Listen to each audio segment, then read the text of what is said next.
Government ki employees ITLF ki wafam induna office kana khidre.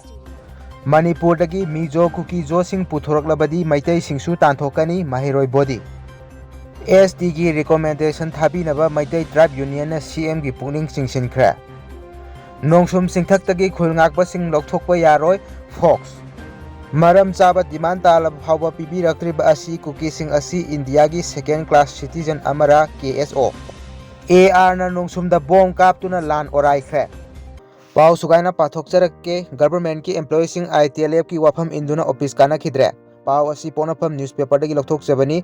ITLF na ngasidagi Chuchanpur district lairiba government office thingbagi khongjang haukhre government na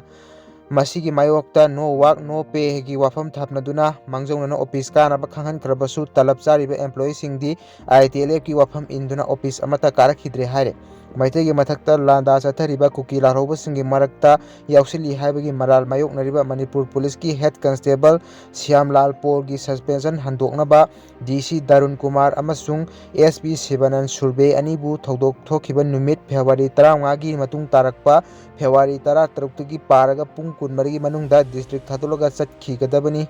मखोई की महुत सिदोकदबनी हाइबा demand की मनुंग चन्ना ITLF ना ngasiदगी Chuchanpur district लाइरिबा government ऑफिसिंग थिंगजिनबगी खोंजंग असि चथरकपने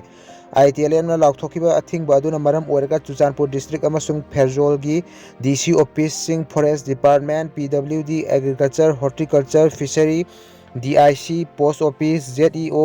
SDO BDO की ऑफिसिंग अमसुंग minor department सिंग की ऑफिसिंग employee सिंग अमत office काना रखिदे हारे ITLF की प्रेसिडेंट पागिन अमसुंग सेक्रेटरी मोन तोम्बिंग अनीना खोंजंग मांगजोंना थोखिबा notice अमदा ngasiदagi makha taba notice ama thoktriba phawba Chuchanpur da lairiba government employee amata office ka danaba khangan khibani kanagumana office karamba thengnarabadi maduda thorokpa afafata pumba masana pugadabani athingba asidna financial medical amasung educational institution da komthokani masiga loinana yanaba ama puraktriba phawba Wall of Remembrance Massacre da laikhidraba mi ani gi aroba mathau mangam pangthokiroi haba wafam notice adu da thamle Pongnafam gi correspondent ta ITLF ki media cell gi spokesperson Ginja Boljong na phongdorokpa matung ina Chuchanpur district ki DC amasung SP sindokhinaba tankhiba demand adu phangdri phawba government ki office thingjinbagi khongjang asi handokhiroi haire अतोपा पाव अमदा मणिपुरदगी मिजो कुकीजो सिंग पुथोरकलबदी मैतै सिंगसु तांथोकनी माहिरोय बुदी SSU Mizoram Student Union ngasi karigumba Manipur da lairiba Mizo natraga Kukizo ethnic mising asi Mizoram da puthoraklabadi state asi da lairiba maitai punabak Manipur da tanthokigani haina cheksin warol phongdokre Manipur ki Chief Minister N Biren Singhana handakta mahaki government na ing 1961 gi matungda state asi da lairamba mising adu masak khangdokani amasung puthokini haikhiba adugi matungda mahiroi bodi asina wafam asi phongdokhibani MSU की president Somil Joram थानपुई ना फोंदोकपगी मतुंग इना organisation असिना बीरेन सिंहा की वाफम अदु खननबा meeting अमा कौख्रे अमसुंग मसिना मणिपुर दा लेरिबा जो ethnic मी सिंग दा सैथेंग पीरे हारे मीटिंग अदुदा करिगुंबा मणिपुर दा लेरिबा मिजो नत्रगा कुकी जो एथनिक मी सिंग असि मिजोराम दा पुथोरलबदी स्टेट असि दा लेरिबा Meitei पुनमक MSU na Manipur da inthokigani haibagi warep lawki Mizoram da leiriba maitai punama ki list amasung mahiroi body asina khongale haina president na makhata na phongdoki mamang sahi gi me thadagi Manipur da ethnic conflict thoktuna lagri masida state government na yamna toina yumno nabar Myanmar dagi ain yadaba moong da mi kya sangsilakpadagi tangdu leita da thokle haiba wafam asi thamlibani अतोपा पाव अमदा ST की recommendation थाबिनबा Meitei tribe union ना CM की पोनिंग चिंगसिनख्रे हारिबा पाव सी पांदम newspaper दगी लौथोकजबनी मितै मैतै सिंग Indian constitution की schedule tribe list चनहनबगीदमक Manipur की chief minister N Biren Meitei फुरुक की इथनिग्राफिक report का लोइनना recommendation अमा ministry of tribal affairs government of India दा थाबिनबा मैतै ट्राइब यूनियन MMTU ना ngasi chief minister aiba cherol piduna taksinkhre Meitei tribe union की सेक्रेटरी मुतुम चुरामनी मैतै ना खुदे पीदुना पिसिनखिबा आई चेरोल अदुदा पल्लिबदी MMTU ना schedule tribe demand committee Manipur STDCM वाल Meitei council WMC कंगलैपा कनबलुप KKL अमदी global Meitei Diaspora JMD ga loinana punna khusamnaduna campaign for a better Manipur with equal states haiba theme gi makhada haukiba chahi gi November 10 dagi hauna miss call campaign ama haudoki hairiba campaign asi mamang chahi gi December 18 da miyam gi oiba rally ama chatuna mai pakna loisinki hairiba campaign adu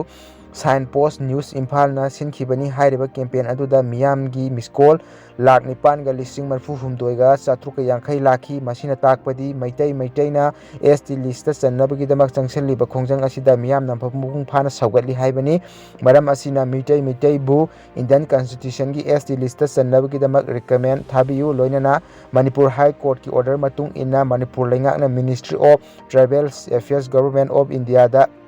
reply thaduna court state lenga ki makaidagi pakhum piraknaba chahi amagi matam thakhibani hairiba aroiba matam asi chahi asigi March thagi chaichat 19 da oiragani maram asina lenga ki makaidagi athuba matamda mathau tawa thabaksing lokhatpiyu haina chief minister gi pukning chingsinke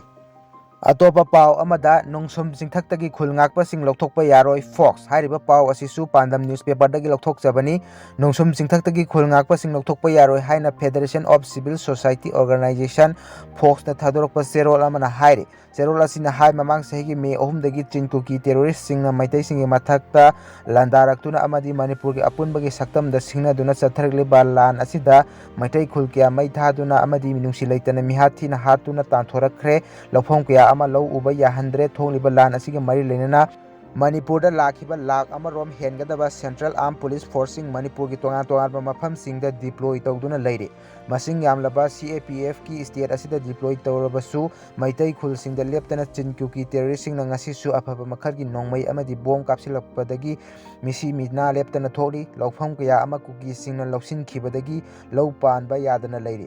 lawfam sing asi ngakpinaba amadi khul ngakpinaba chingkhong chiyada leiriba miyamna mafam singdagi Central Forcing da amadi state ki makok thongba mari lenaba singda taksinba leirabasu thajaba piba natana thabak oina khul ngakpibagi thaudang lawraktabana ngasi maitai singna isagi iramdamda mitop amadawna lanjenabagi phibam mayoknari state asigi manungda lan tholiba tongan mafam singda buffer zone sing sengatuna maitai da khundaba mafam kaya kuki singna lanfam oina sizinabada ayaba piba oina tawri chin kuki terrorist singna maitai khul ngakpa amadi maitai khul tamna nongmai amadi bom sizinaduna landarakpa khudingda maitai khul ngakpa singna amuk defense tawduna changsilluba matamda chin kuki terrorist singna Assam Rifles natraga topa CAPF singa punna bunker amatada laiminaduna maitai khul ngakpa singda landarakpagi video footage jauna khudam kaya changdang leiribani CAPF singna mayada leptuna puksel sena lan khambagi thaudang lobiramlabadi masagi career thadokuna khulngakpagi thaudang loriba naharol sing tholamdabasu yai laibak thibadi tholiba lan asi hek horokpadagi Chinkuki terrorist singna yamna toina landarakpa mafam ama oiriba Imphal East district ki manung chanba nongsom amadi apda khundariba khunja sing lanjena duna leiribani loinana Saikul police station ki manung chanba Khamelokta noma khakta da khulngakpa miyoi mapan Chinkuki terrorist singna hokhiba chahida hatkiba laikhrabani nongsom gi singthakta UNLF ki Lanmi Sanglup MPA gi base camp ama hangduna khulngakpagi thaudang loriba asida hantakta Assam Rifles na mafam asi thadokuna chatkinaba warning torokpa asi Fox na akan bamongda condemn tawi karigumba makhata na AR gi maikedi pressure torokpa tarabadi miyam na chapchana thengnagani AR na maitai khul tamna nongmai kaplakliba Chinkuki terroristing control tawba ngamba taragadi maitai khulngakpa singna mafam adu thadokhibada thogdokna chingnaba leite India ki territory singna riba Chinkuki terrorist sing mayoknariba khulngakpa singda warning tawduna tanthoroknaba honariba asigi nunggi oiba wahanthok karino hainasu loop asina hanglakle Atopa pau amada maram chaba demand talaba phawba piraktriba asi kuki sing asi India ki second class citizen amara KSO hariba pau asi Pandam newspaper dagi lokthokjabani kuki singna central government amadi mari lenaba security officer singda maram chaba demand talaba phawbada manada haptabagi phibamda leiriba asina kuki sing asi India ki second class citizen ama oirabra haibagi wahang hangningle haina kuki student organization KSO Tenopal district na thadurakpa cherol amana PNW Fondorale Loop asigi Information and Publicity Department na thadurakpa cherol aduna makha taraduna Manipur State Force ki SSP Bank rank ta leiba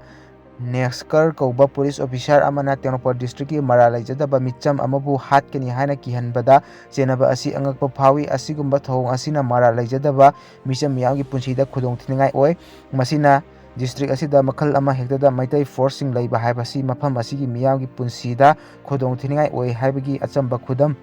sangdam aduni hairi cherol asina makha taraduna maitai forcing district asida thambidanaba miyamna Assam Rifles ki makok thongba officer sing phawba yauna central government ta hanna tanaduna laglabasu mana da haptabagi thong asina kuki singda angakpa amadi thajadaba phawle phibam asina phurup asigi miyam laibak asigi second class citizen ama oirabra haina phawba hangningde haina thamlakpaga loinana central government amadi mari lainaba security officers singna kuki singbu India gi citizen ama oina ngakpi senbiba amadi aikhoigi appeal tabiba mathau tai haire atopa paw amada AR na nongsumda bom kaptuna lan oraikre hairiba paw si ponapam newspaper dagi rothokjabani kuki lalhoba singna landa mayok nariba Imphal East ki Pukhaw Santipur mamangi nongsum singda ngasi Assam Rifles na bom kaptuna lan oraikre police tagi phangwa paw na hai Pukhaw Santipur area da hokhiba numit ki ani asida kanglup ani gi marakta khut thonabagi thodok changka hena wangkhalibasi control tawnaba Assam Rifles na nongmai kanna kapna rakhiba chingagi M top ta leiba bunker da laisinduna nakal ani gi marakta nongmai kapna ba lefan ki nongmai kapna ba lepkhrabasu nakal ani da khulai paiba sing sem saduna leibana makata na matam amada hekda khut thonarakpa yabagi phibam leiriba asigi yenglaga ngasi tongan ba AR gi battalion ani gi personnel singna practice and demonstration tawragani haibagi paw sagomang PS ki OC da piraki haire AR personnel aduna ngasi ayuktagi hogduna rocket launcher amadi motor na chingba chingtamna kapsinbagi practice and demonstration chathaki AR personnel singna chathaki ba practice and demonstration adu manang nakpa khunja singda mangjongna paw piba loinana mi kya su yenaki haire panbayai Pukhaw Santipur gi nongsum singda leiriba pambaina luchingba UNLF ki lanmi MPA Manipur People's Army mafam aduda thadoknaba warning pirakhibagi mayokta mafam adugi maira paibi singna yaningdaba phongdokhiba pung 13 gi manungda Assam Rifles na ngasi lan orabagi thabak adu chathakibani ngasi gidi matang sida video asi losinjarage channel sibu nungsibiduna subscribe tawsanbiyu haina ningsingjari thank you